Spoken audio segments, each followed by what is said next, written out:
सारी दुनिया में जब जलमयी हो जाएगी, समंदर का स्तर बहुत ऊंचा उठ जाएगा, तो कौन सा देश बचेगा? भारत देश बचेगा। क्यों? दुनिया में और जो देश हैं उनकी जमीन समुद्र तल से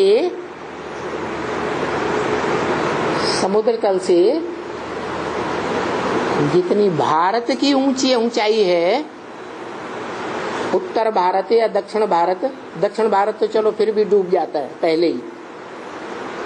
जो उत्तर भारत है वो उतनी ही ऊंचाई पर है लगभग जितने और देशों में ऊंचाई है।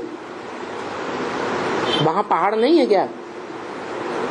और देशों में पहाड़ हैं या नहीं हैं? तो लेकिन हिमालय जैसे पहाड़ कोई देश में इतने ऊंचे नहीं है।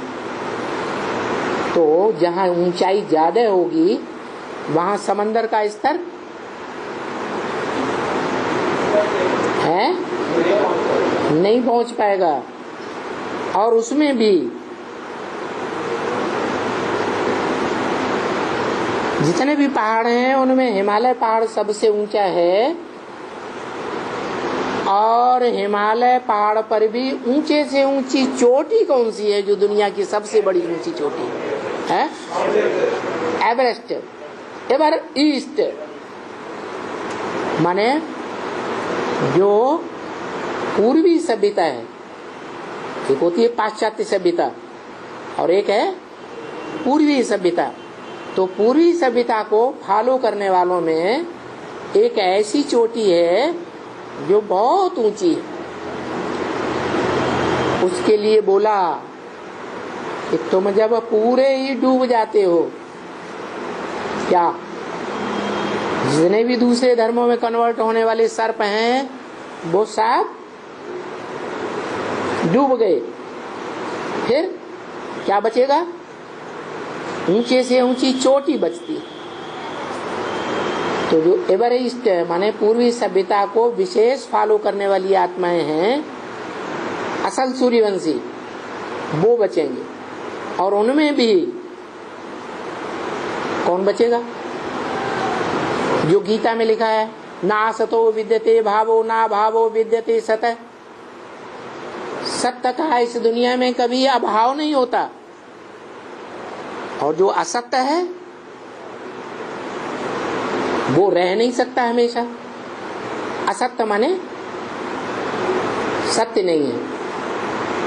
दूसरे धर्मखंड सत्य है या भारत खंड सत्य है? तो भारत खंड रहता है, दूसरे धर्मखंड जो असत्य हैं वो नहीं बचेंगे। इसी तरह तो मनुष्य सृष्टि में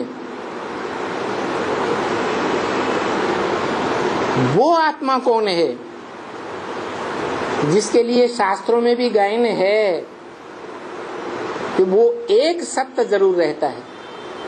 कौन है? कौन? शंकर के लिए कहते हैं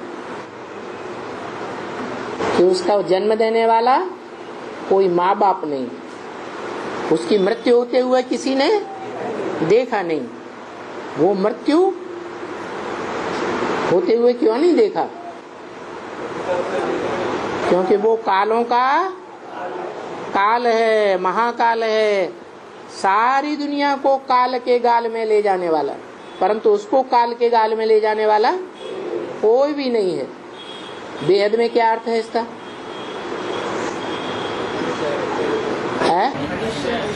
अनिश्चय रूपी मृत्यु में सारी आत्माएं अनिश्चय बुद्धि हो जाएंगी।